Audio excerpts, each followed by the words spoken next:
Hello, everybody. Welcome to a special Tuesday evening edition of UGA Sports Live. My name is Radi Nabulsi. I am joined by former Georgia Bulldogs head coach Jim Donnan and, of course, Dayne Young, who's in the background there. He's going to be putting your questions and comments to Coach Donnan so that if you have any of them, go ahead and put them in the comments section. We'll get to the ones at UGA Sports first, but before we get to all that, I've got to get Coach's thoughts on this Ole Miss game. This was a wild contest. The fact that Georgia never punted. You were successful in every drive. You scored points in every drive, no turnovers. But then at the same time, Ole Miss was successful in their first 5 drives. They, 65 yards, 75, 75 for touchdowns. Never seen a Georgia defense give up that many. I don't think you have to go back a long time in Kirby Smart's career, back into the Alabama days, maybe even further, before he never had it forced a team to punt in the first half. So the highest of the highs on the offense, we'll go.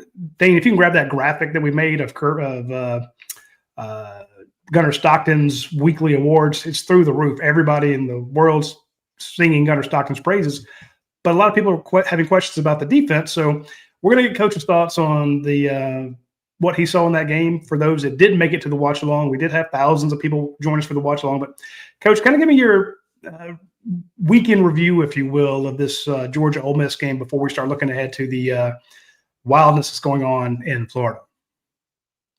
It's certainly happy with the result. It was a total team victory. Everybody had different phases that contributed to the victory, and as it's been stated over and over, this team believes in itself and finds a way to win, but they're digging themselves some holes for sure that are hard to come out of. But certainly the fact that the offense was able to do what they needed to do, I'm sure in the game plan for the total team that Kirby had was we need to keep them off the field. We don't know if we can stop them.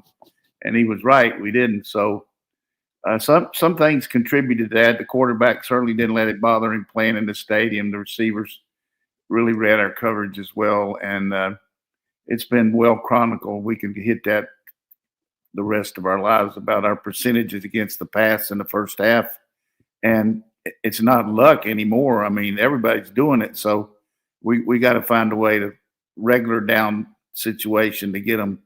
We did a couple of times get them to 2nd and 7, things like that, but I reflect on a lot of things at my age, so there's not a lot you can get to that drive yourself crazy. But 3 things I think are really important in life. You can't really worry about what happened in the past. You drive yourself nuts, and you don't have any clue about what's happening in the future because most of the time it's not going to happen. And then the third thing, you just got to enjoy what you enjoy the day that you're living it. So I enjoyed that game. I thought it was a really good testimony to the program we have, and these comparisons are not anything that I don't want to get into. It's just some of your best coaching is when you don't have the big daddies and everything smooth and all that, and you got to go through adversity and all that. So as we stated when the season started, we're going to have that, and we got to have everybody contribute, and the fans did their part. It was an awesome atmosphere, and we got a tough road to hoe. I mean, everybody's trying to talk about people around the country about, Texas is down and blah, blah, blah, and Florida's got a new coach. But still, Kirby said it today. We can have 5 games or we could have 10 games left. Who knows? But I would feel like that maybe rather than me say a whole lot about what we don't have, I think tonight I'm going to focus on what we do have and then answer the questions. But I really feel like that I'm glad that the people on our site listened to me after the first game, and I told you that Gunnar could do it. I mean, that's about all I'm going to tell you, but I did say that he could, and he's done it time after time. And when we have our offensive line like we did Saturday, 7 strong bodies out there, and we rotate a little bit, we're hard to stop. Yeah, there was Dayne, we need to go back and find that clip where Coach basically stood on the table and said, look, I've been involved with quarterbacks one way or the other for 60 years. Played it, coached it, put them in the NFL. and he's got the track record, and he stood on the table and said, for all you people who are doubting Gunnar Stockton, I'm going to tell you. And I don't remember exactly how he said it, but basically told him to go pound sand, that he would take him on any of his teams at any of his levels. And Gunnar comes away scoring 5 touchdowns, 4 through the air, 1 on the ground, looked very comfortable. That offensive line gave him time, and part of it was scheme. They didn't rush a whole lot of guys, but he avoided sacks, he hit receivers, ran it himself, and then he could turn and hand it to Chauncey Bowens. He could hand it to Nate Frazier. Those guys made some amazing plays, but that offensive line was brutalizing people. There are video clips that you guys are going to have on Film Don't Lie of just absolute maulings going on. And if you get a quarterback who's comfortable running and throwing like Gunnar, it was a clinic. I mean, they never. So Rodney, after I said I wasn't going to go over it, you're going over it. So good job. Well, if you don't want me to give him any credit, I'm trying to give you credit for what he did. But if you don't want me to, I'll stop. I was busting you. Keep on. You're doing a good job. I couldn't say it as eloquently as you can.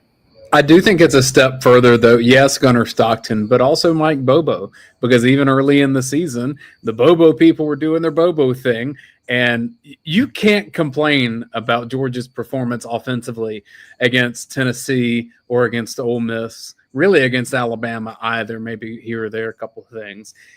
Georgia does not win those games without incredibly high-powered explosive offense. That was required based on how the defense played and how the opponent was. That Ole Miss team could be one of the best teams in the country. I think it's one of the best offenses in the country and probably the best quarterback that Georgia's seen up to this point, and I don't see a better one coming.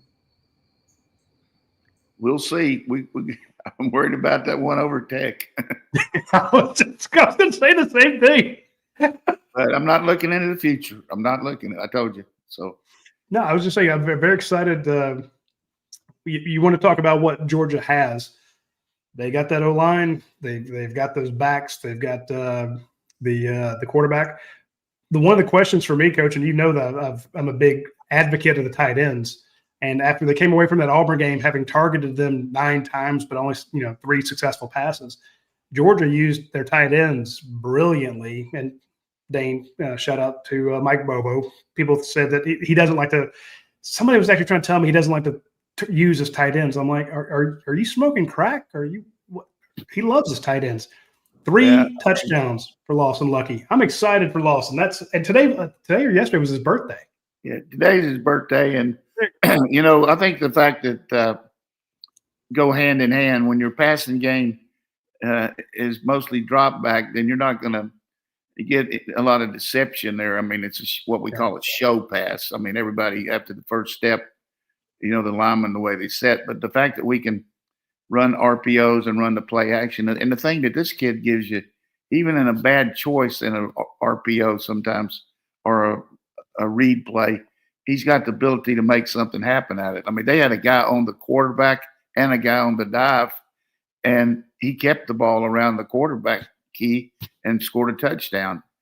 Conversely, we had the perfect play called to end the game there when we ran the little off tackle play and Delp let the guy come inside him. He did a good job blocking throughout the whole game, but cardinal rule protects your inside gap. But if he even touches that guy, it might not have scored, but it'd have been about 15, 18-yard gain, and the game was over. So you kind of just have all the if only plays, but we had some plays on defense where we had a guy run cold on the quarterback and ran right by him, and he ran 20 yards. So guys got to play their position and make the plays too, and we certainly getting plenty of that on both sides. Well, Roddy, it sounds like we're gushing over Georgia, but this is not just what's happening locally.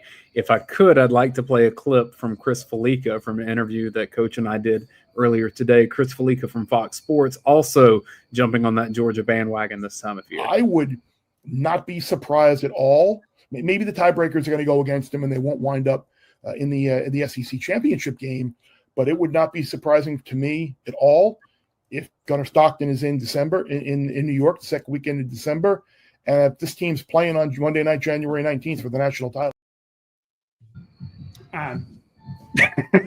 What else can you say?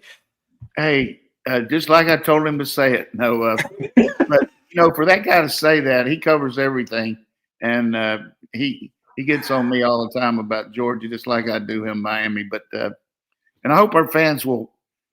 Dayne put it out on the YouTube page. It's on Facebook. It's a chance to hear a national perspective on a lot of things, not just Georgia, but the other teams and coaching situations and the state of college football, because we want to bring some fresh stuff into us. I know you get tired of hearing me, but it just gives you a chance to see what other people, how they're looking at us. And I think in today's society, we've got to have the committee start looking at strength of schedule and what the other teams have to do in our league along with us to get a record like ours. It's compared to a team like Tech. They're not having to play Miami. I mean, I like what Tech's doing, and I think Buster Faulkner should probably win the Broyles Award this year with the job he's done, and Coach Key, the whole staff. But their schedule, there's a lot of teams would, crawl over to Atlanta to have that schedule too. It's not their fault. I mean, they've got it. But in the Big Ten, you got 3 teams that could probably make it. But seriously, I mean, you'd like to play some of these teams home and meet them halfway. I mean, there's some lay down situations there in the Big Ten, and certainly the Big 8, Big 12. So strength of schedule and the conference you're in, I could see maybe 5 teams from the SEC in there. I really do. I think we could get 5 in there. I agree with you, and it does help when Joel Klatt, Barstool guys, Crane and Company, our own Pate. Everybody's talking about the Georgia Bulldogs and the fact that, as Kirby said, they're hard to kill. And you've got this was the first week that I've seen anybody putting Gunnar Stockton on the top 10 Heisman list. Now he's not at the top, but he's. Again, once you start getting that, look at what happened to FSU. They lose their quarterback. The committee drops them, saying, "Well, you're not any good without your quarterback." You want them to at least know Gunner's name and to know that he's getting, a little bit of Heisman talk. So when you have a Chris Felic on there, you have the legendary Bear, come on there and say, "Hey, I think Georgia should be in the SEC championship. I think that the quarterback has a chance to be invited to New York in the Heisman Award. They have a chance to win a championship." He's not saying that as a favor to you. He's not. He knows that this is going to go far and wide. He says it because he believes it. He's already much more pessimistic than he is, but he's already had I'm more worried about this defense. He's already had 50,000 people hear him say that today, so he better be careful, and he definitely is. But I think we got to worry a little bit about the rat poison too here. Let's don't get going too crazy here, because open dates are really good for a lot of reasons. Get well, scout yourself, look at your opponents. But when you're rolling, sometimes you like to keep that momentum. And we're going to go against a team that's got a new play caller and the desperate team in Florida. You don't know what they're going to do. So, and Mississippi State got a really good passing attack, and we'll be all right against Charlotte, I think. But Texas, I just couldn't believe they couldn't get 200 yards on Kentucky. That was unbelievable. But they'll probably come in here and throw darts at us. But and then of course Tech. So we got a manageable schedule. We just got to keep our keep rolling here, and I feel good about it myself. The cool thing about getting the national perspective, though, Roddy, is there are just some scenarios that I had not yet pondered, because we're locked into Georgia and we're locked into what Georgia has in front of it. Like that's what our jobs are. But when you hear someone like Chris Felica say, there's a chance the ACC gets 3 teams in this playoff based on the way the easy schedule is how they set up. That Miami goes unbeaten, they would be in. Georgia Tech, potentially undefeated season, or if the one loss, it'd be to Georgia, so they'd be in Charlotte in the ACC championship. Virginia would be in the mix there too. What if Virginia then wins the ACC championship game against the Georgia Tech? Now all of a sudden the committee's in quite a bind. That game that Georgia has with Georgia Tech will be really, really solid for the resume for the winner of that game.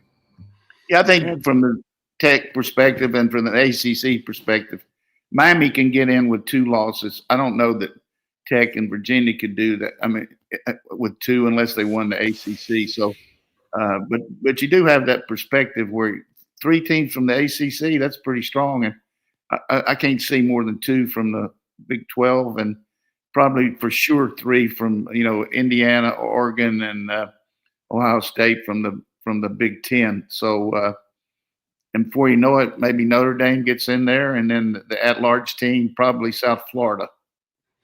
Yeah, I mean, I don't have that perspective. I mean, I kind of know who these guys are, but I don't know how it pans out. But I like the guy who's watched the Texas A&M game, who's watched an Oregon game, who's watched Ohio State, who's watched all these other teams, because, like you say, there's a reason we're not voters in the AP poll. There's a reason we don't fill out the coaches poll for them. We don't have time to watch every game. You mean Kirby doesn't watch every game in the country when he does that coaches poll that his name is a part of?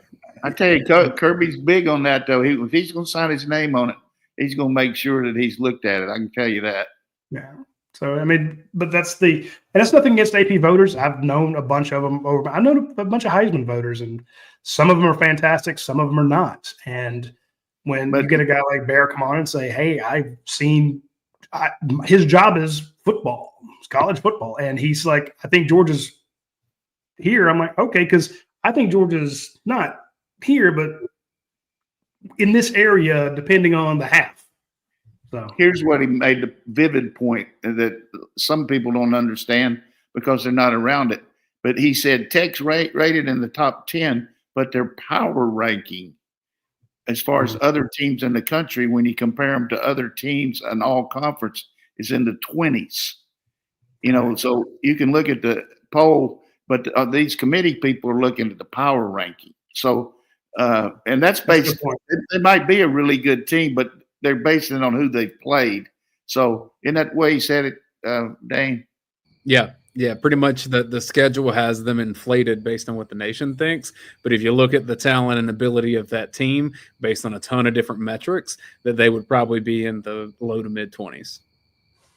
All right, and Coach, I want to ask you a couple questions here about the defense. Again, we're going to keep it positive because I was accused of being too negative last night. I won't do that.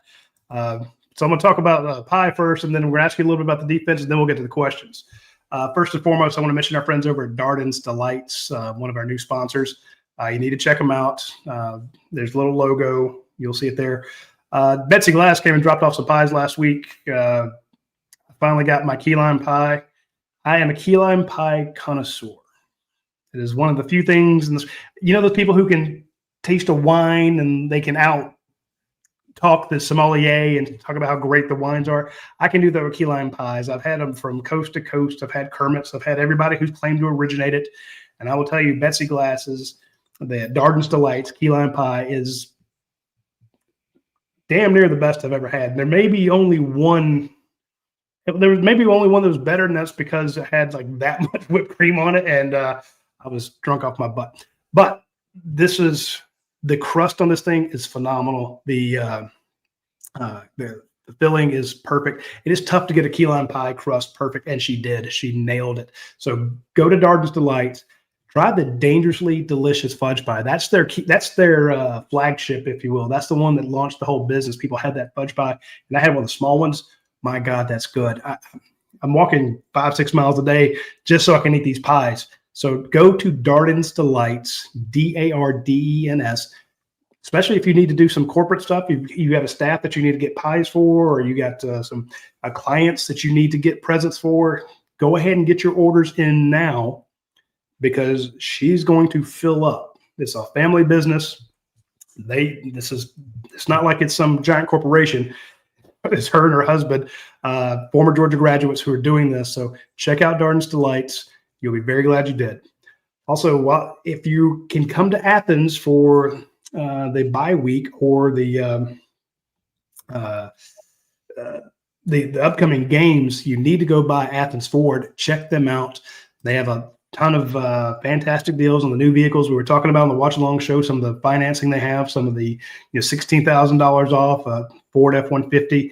They are a 5-time Carfax top rated dealer. 2020, 2021, 2022, 2023, 2024. See a theme there? So we always talk about 5 stars. These guys have won the Carfax top rated dealer award 5 times in a row. Last year, they won the President's Award, which Ford gives to one of its top dealerships in customer service. So I'm just saying, just like Darden's Delights, if you want top service and just a fantastic experience, go by Athens Ford. You'll be glad you did so. Coach, real quick, we got to touch on the defense, and this is why I'm nervous. You know how pessimistic I can be when it comes to the defense and comes to the Georgia's chances, because when you see a team score 5 times in a row on a Kirby Smart defense, it feels weird. I'm not used to this, and so I'm not handling it well.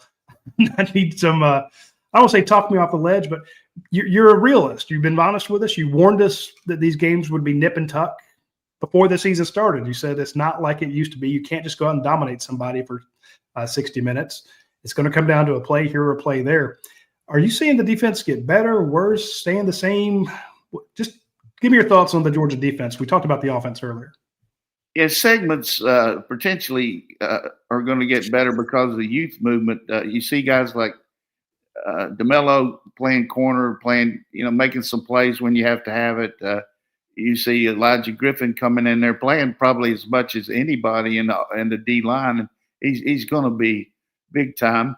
And then Horton was a transfer that if he doesn't make another play all year, the one he made was fantastic.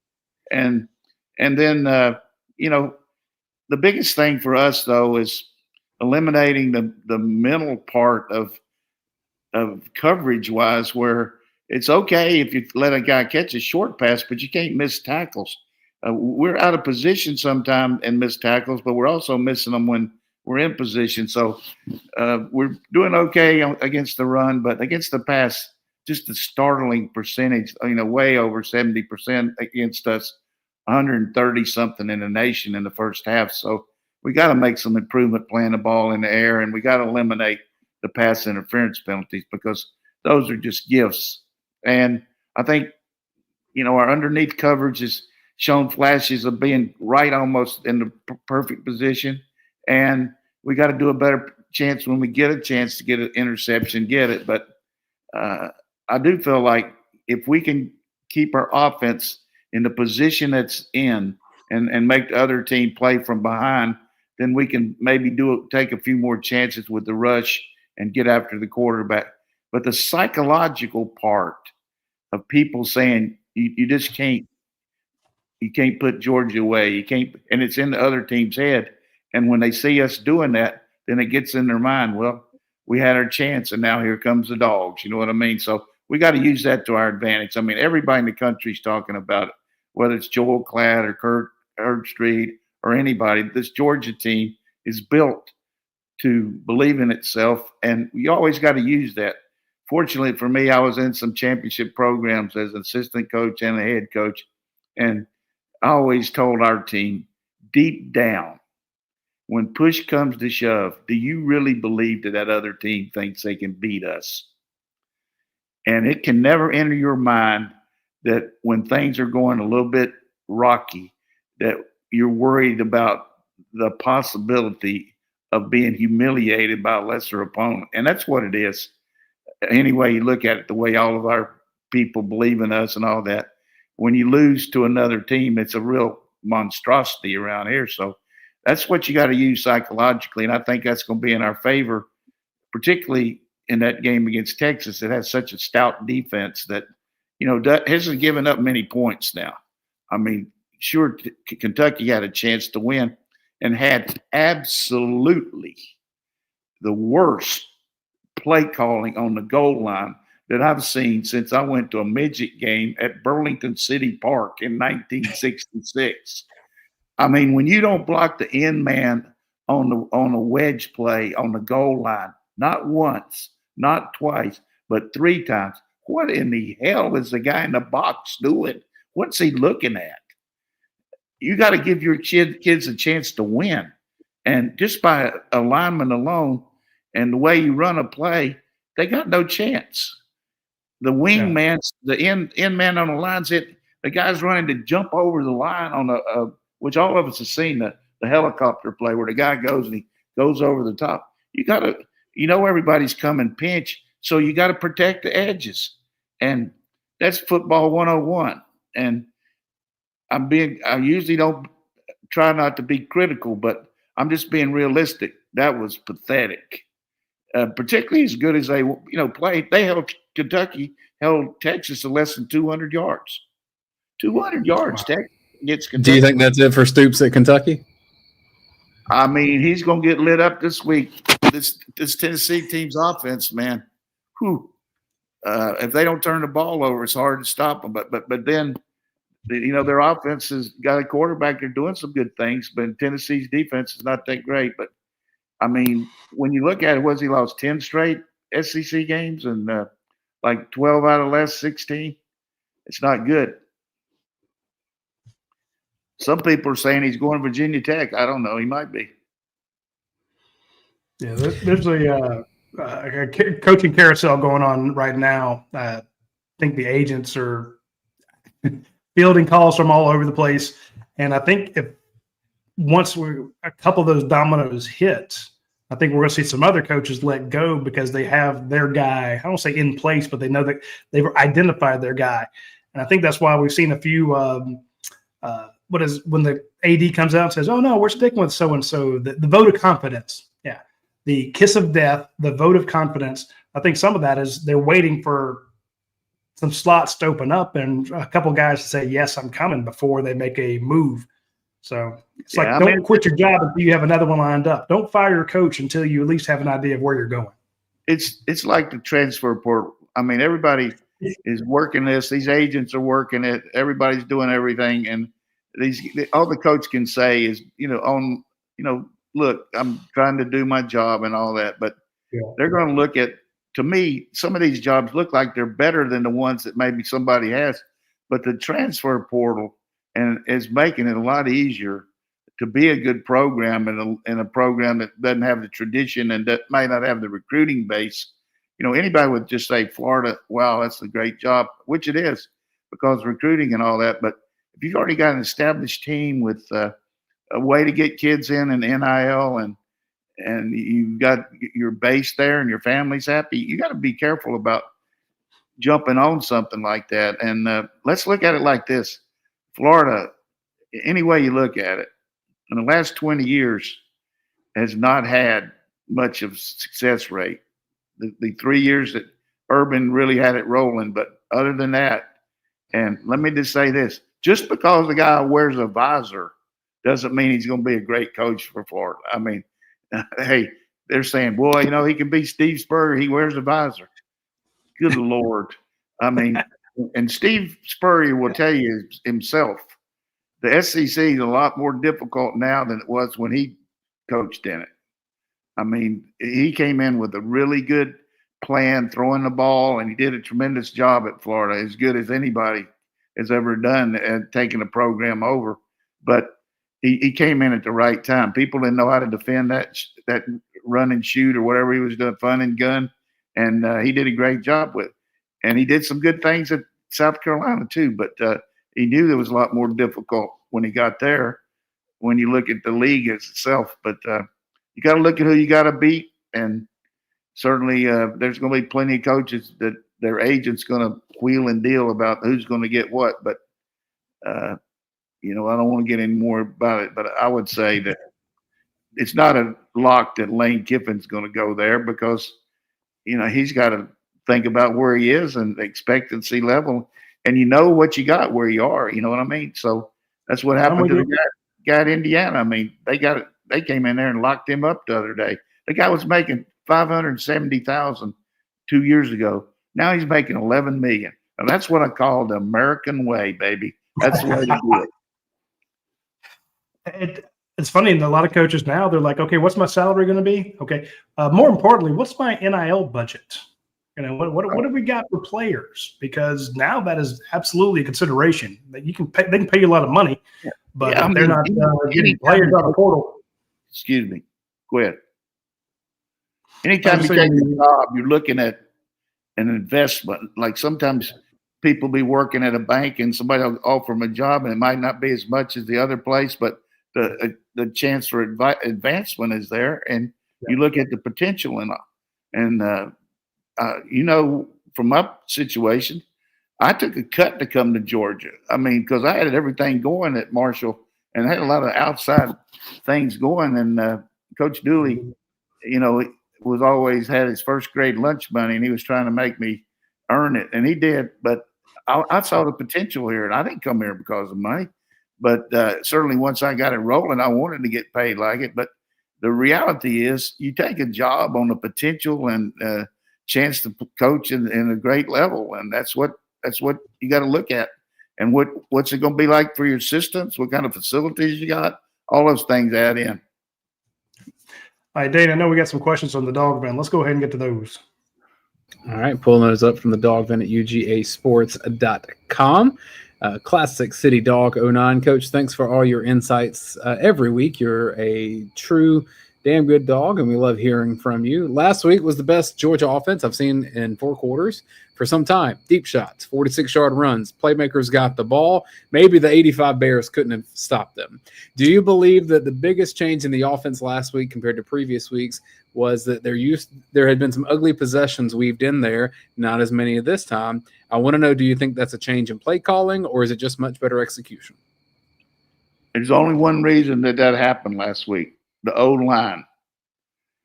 Prior to that, we had 2 or 3 plays every half where somebody made a mistake that were deadly to us. Linebacker run through, blocking the wrong guy, not protecting the edge, whatever it might be. But in this game, we had very few mental errors and some dominant blocking, and that aged to where it's part about the execution. But the play calling is a lot more fluid when you know that you can protect. Whereas if I'm calling the plays and they got some big guy on the edge like Auburn had, and we're not as good at tackle as we normally are, you got to take care of that guy. You can't let everybody else block, and then this guy dominates you like he did for everybody he played against. So you can't call some of your routine plays because the protection takes a tight end out or a back out or whatever it might be to help on that guy. So last week, we were a lot more fluid because our O-line was fluid. Plus, it was fresh. We were able to rotate the guards and tackle. We had 3 guards and 3 tackles. Bobo played the whole time. But I would say unequivocally 100%, 1,000%, 5AA, the O-line was the difference last week. There's a note from Eddie from Ackworth. Says, the offensive line coach, 3 games running with 0 holding calls and 0 false starts. Well, that's good stat from Eddie. He keeps up with that. But I've talked to you off the air about our discipline, which I think, to me, the way a team looks has a proportionate problem with the other team, and the other team thinks that, hey, well, we're going to get some penalties. We're going to get this team's going to stop itself, as compared to you're the defensive coordinator. He said, look, you guys got to go out there and execute. These guys aren't going to give you anything. They're not going to break the rules and hold and all and get caught for it. And, we do a good job on that. Now, we have had some blocks in the back on kick returns and things like that. But to play in the stadiums that we've played in and not have any penalties for that, particularly the motion penalties, is really, really good discipline by our team. And I give a lot of credit to Kirby and Bobo and the staff. I mean, you go over there to one of those practices, they on purpose go indoors, and I hate to go in there. It's so loud. I mean, I can't stand that. I just don't enjoy watching it when it's so loud, but that's what they do, and they really know how to react to it. From 83 WR Dog, and I love this question. It says, last year, drop passes killed Georgia. This year, Georgia's catching everything, and with many of the same players. I'm sure it worked in practice last year, too, and I don't want to jinx it, but how did it get cleaned up? Well, certainly some more emphasis on it, that's for sure, because you always go over what happened to you the year before. So I know they've done some they really did some things with depth perception with their kids. They had their eyes tested. They worked on different things with hand-eye coordination to embed more confidence in that and think about why you're going to catch it instead of worrying about why you're going to drop it, because it has a tendency to just add to it. But last year, it wasn't just one guy. It just seemed like to be we had an outbreak of dropsies. So I think this year, just the confidence level and the fact that we've got some playmakers they give you more plays. So if you do have a bad play, you've still got some more plays to go. But last year, some of our drops came at the most inopportune time, second and like 3rd and 4 or 3rd and 8, and then all of a sudden you're off the field. You know what I mean? Or it's a touchdown pass or something like that. Just like the one that we dropped against Alabama, that was a killer because we didn't get any more shots like that. So it comes and goes. But he's right. We've had really good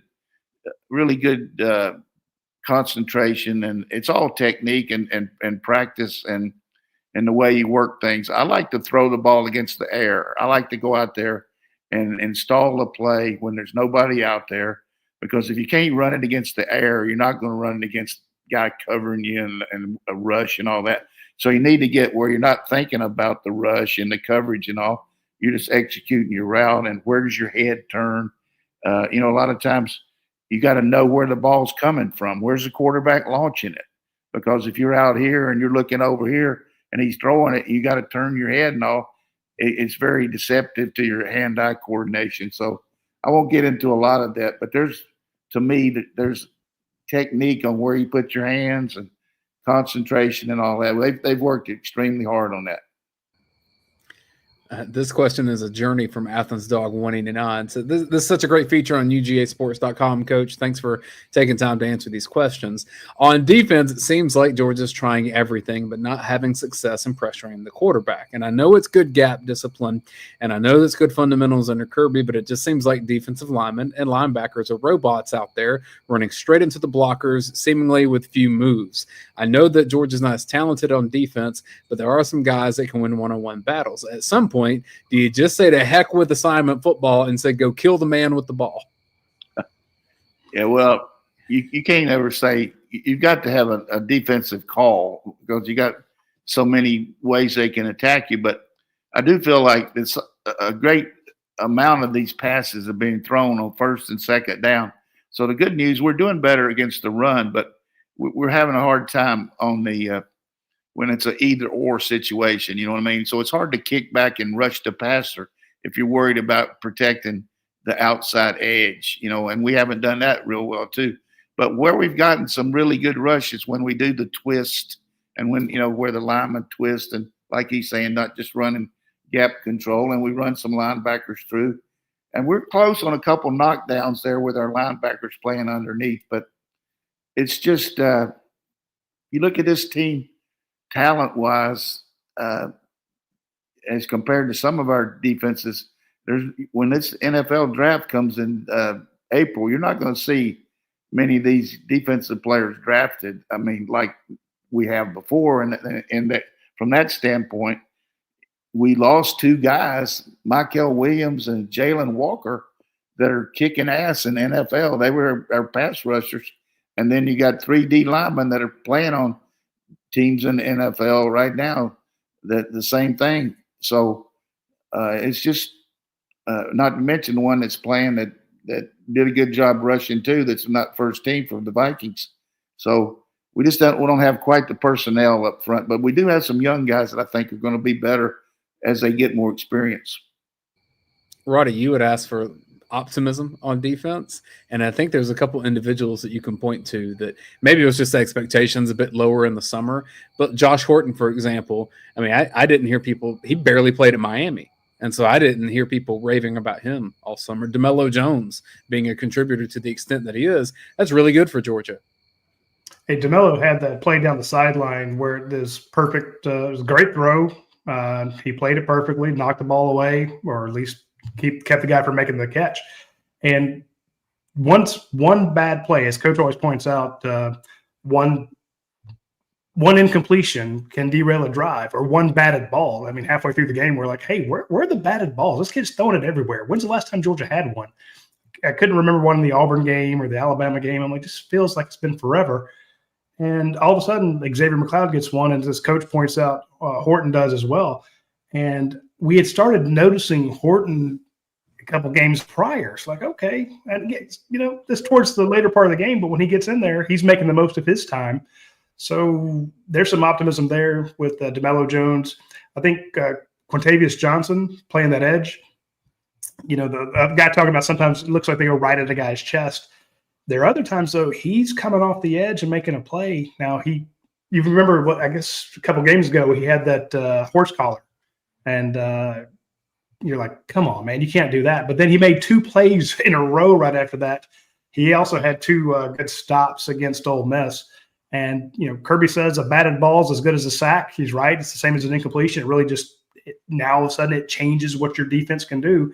And if you can get Horton, McLeod, DeMello, Aguero, CJ Allen had a good pass batted down and a good pass breakup. Just any of those, one of the 2 of those plays, and all of a sudden you stop them, or you put them in a 3rd and long. Now all of a sudden, it's not just that it's 3rd and long, as Coach points out. They're not. It's very unlikely that they're handing the ball off. So now you can play your pass defense, and just like, okay, now your potential to stop the team goes, it doubles, triples, goes up exponentially. And there are some there's reasons to be optimistic about some of the guys on defense. I'm just, you just got to hope. Trying to get there because it's game 7. I'm still beating myself up. So you got to hope they throw some over their head and drop some. Some of our best plays on defense this year, pressure-wise, when the guys dropped it. You look at Auburn, the guy in the flat there on 4th down. Those are critical to getting off the field and getting your offense the ball. And the other thing is we're getting a little bit better field position too with when you get some defensive stops. And I still feel like our kicking game is going to be. We had some faux pas the other day kicking the ball off out of bounds, but the guys' money kicking extra points and field goals. And I think certainly Zachariah is going to start hitting some of these punt returns because you see how good he is in open field on these balls that he gets. And I see we're going to see more Bell with Kobe out now. And I hate that for him. He works so hard, but Bell shows you the ability to just be spectacular in the open field. And Humphreys is money in the bank. I think this Blackshear kid's going to come back off injury, and maybe he and CJ Wiley, and maybe the kid from Roldan from North Dakota could all factor in there. Scooby White, all those guys. So we got plenty of receivers and tight ends. We hadn't seen Riddell as much as I thought, but this Williams kid. And we had a couple plays the other day where we had 3 tight ends in. They didn't know what to do. We throw that little ball in the flat to Delp, and we had 3 tight ends, and they couldn't get lined up. And you factor back to when we played some teams when we had Washington and Bowers and Delp and those guys. Boy, that's hard on you as a defense because all of them can split out, all of them can play tight end, all of them can go in motion, and you don't know what to do there. You put those 3 together, and you have Bell or Zachariah on the other side one-on-one. You better load up and stop the run right there. So you could have Glover and Big Daddy 73 right there, and then all 3 of those tight ends. You better get some big old boys up there to stop that wad. From Billy Zane, Coach, Georgia's defense 95th ranked nationally in opponents' 3rd down conversion after never being below 30th since 2017. You don't make wholesale changes, but how do you adjust that in order to improve that number? Are there some higher risk and reward strategies that you can use to get other teams off the field? Is that what we are, 95th? That's what Billy Zane says, 95th nationally in opponents' 3rd down conversion. He's never asked anything that wasn't right. So, I'm sure this week they're looking at more pressure packages, more disguise coverage, more everything, and maybe eliminate some things that they thought going into the season we could execute that we're not. And but the first half defense for this year, regardless who we've been playing, even against Kentucky, has not been that. Kentucky missed a field goal, or that would have game been even closer to half. But I think the answer to that is, to me, is what can your players do within the system that you got, and how can we make it more productive with the skill set that they have? So to me, maybe play some, if the quarterback's not the mobile guy, play some man under 2 deep where you can help those corners out.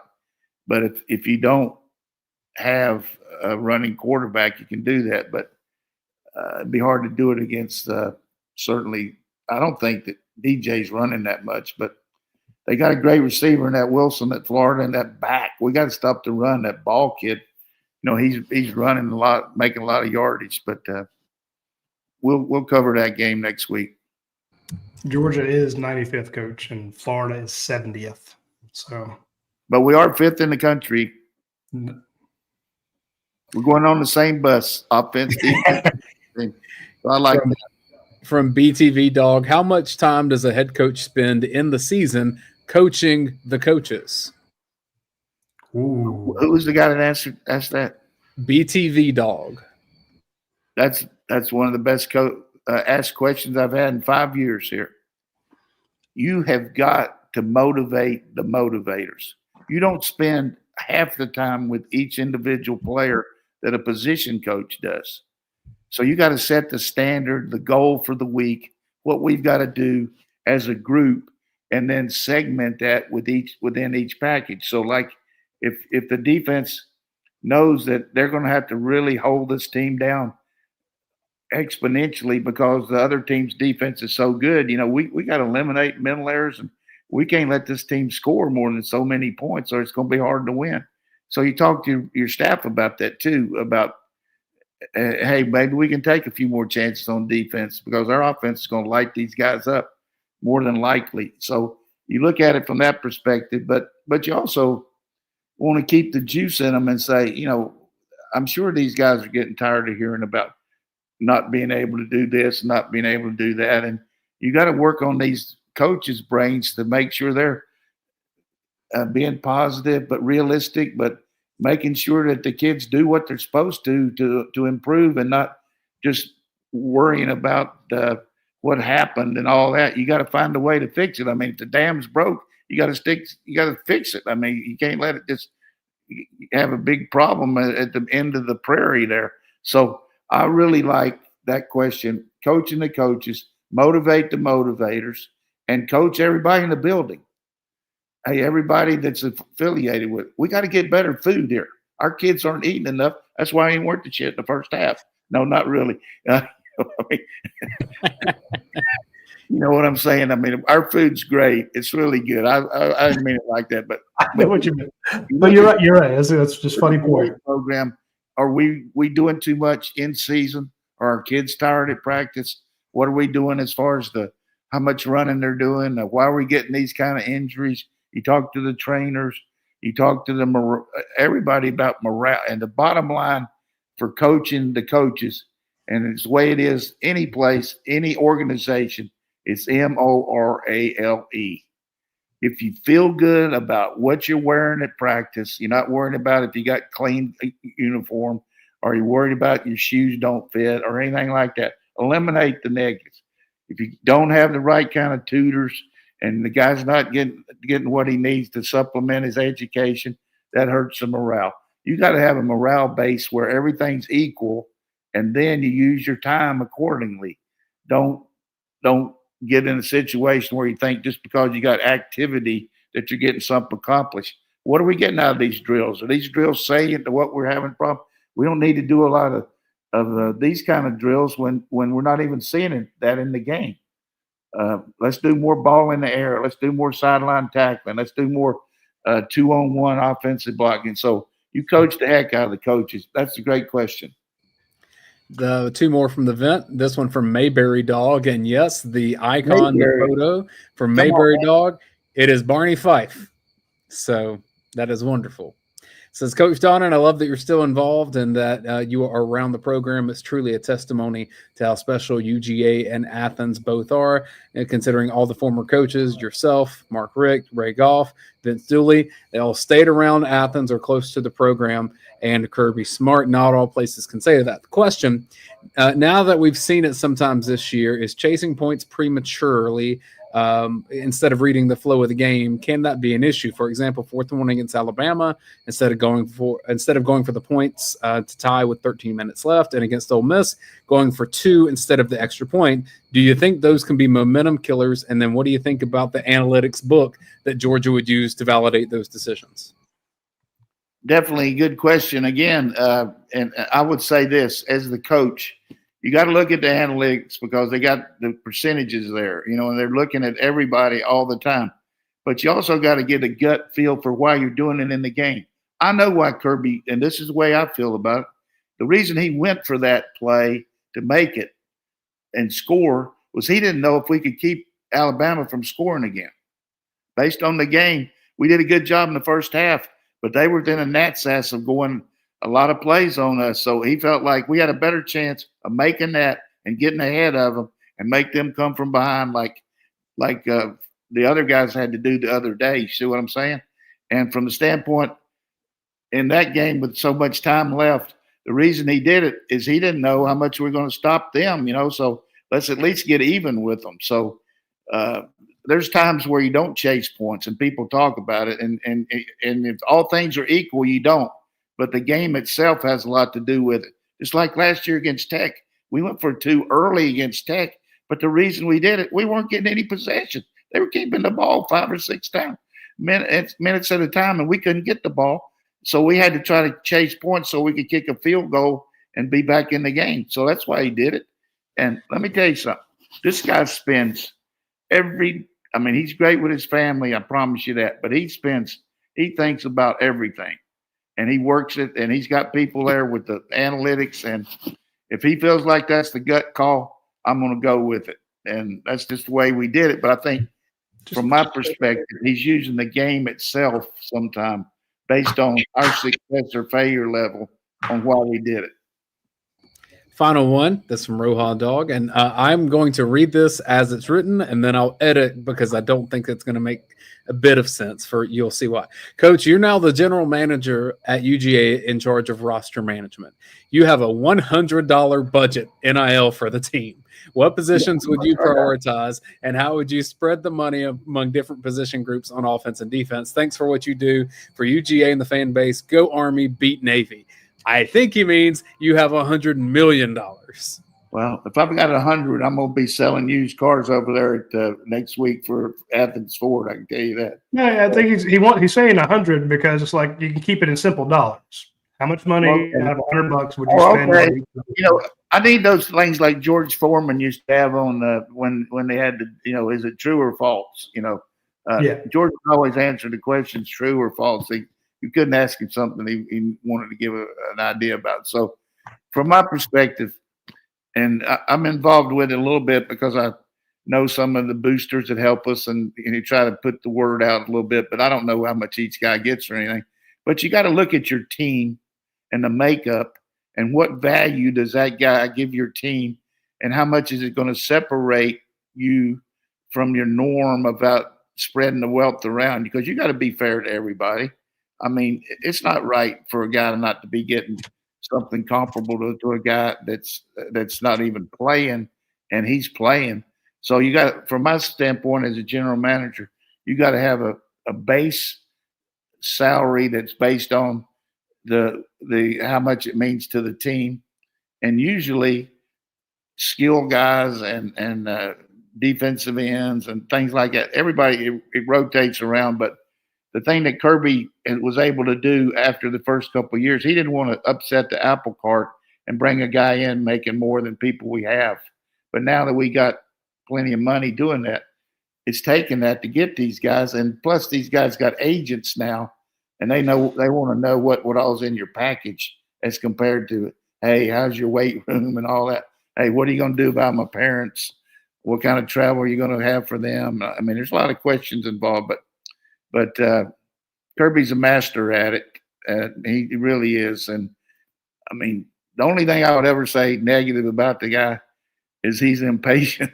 But, other than that, I mean, he covers every base. And he's been good to me, letting me at least watch him over there. And I enjoy watching his family do some stuff. And Bobo, I mean, they played for me. Nothing. People say it's nice for me to stay. Hey, I enjoy living here, but I enjoy being around my players. When they come and see me being by myself like my family's not here, nothing better than sit here in my living room or go out and get lunch or something with a guy that played for me, and he still calls you coach. boy, that's a great feeling, and know that you had some kind of impact on that guy's life. And that's not being hokey. That's just the real deal. And anything I can do to help these kids, I want to try to help them. And this year's been hard on me because I can't get over there and interact with them and pat them on the back or talk to them a little bit. But I was really happy for Lucky the other day, coaching his dad. Boy, that's a proud moment for me. I'd say $10 on quarterbacks, 15 on wide receivers, 40 on the D-line, 30 on the O-line, 20 on the linebackers. Yeah, I think we need time for that one. We need some time for that. That's where we need to go for that one. You're going to get. I'm already overspent. I'm already over budget. You're not going to have a real hard and fast rule because you're going to have to bring some guys in on the transfer portal too. Yeah. So I'm gonna go to the fan base and say, "Hey, give me some more money. I need more than that. I need more than 100%." All right. Let's. I want to mention real quickly our friends over at Atlanta Dental Implants. Fantastic experts right there in North Atlanta. They are the local leader in dental implants and full mouth restorations. If you go to their website, you can actually see some of these full mouth restorations. I know it's not fun to look at other people's teeth, but if you see your teeth on there, you're like, oh, that's the gap that I have, or that's the same problem I have. And then you see what the repair looks like. It's a lot easier to visualize the differences. This is what they can do for me. And it's a very affordable. They have flexible payment plans and package pricing. They can make this life-changing dentistry affordable. They have a complimentary assessment, so you can go in there and say, "Hey, let me find out what's going on." So you're reach out to Atlanta Dental Implants and schedule your complimentary consultation. Dr. Skylar Holcomb, very well respected in the industry. A lot of people send him referrals, and he's a huge Georgia fan. I know he's on cloud 9 with that win over Ole Miss. Again, Georgia beats another top 5 team or top 10 team at home. Kirby's now 8-0 at home against top 10 teams.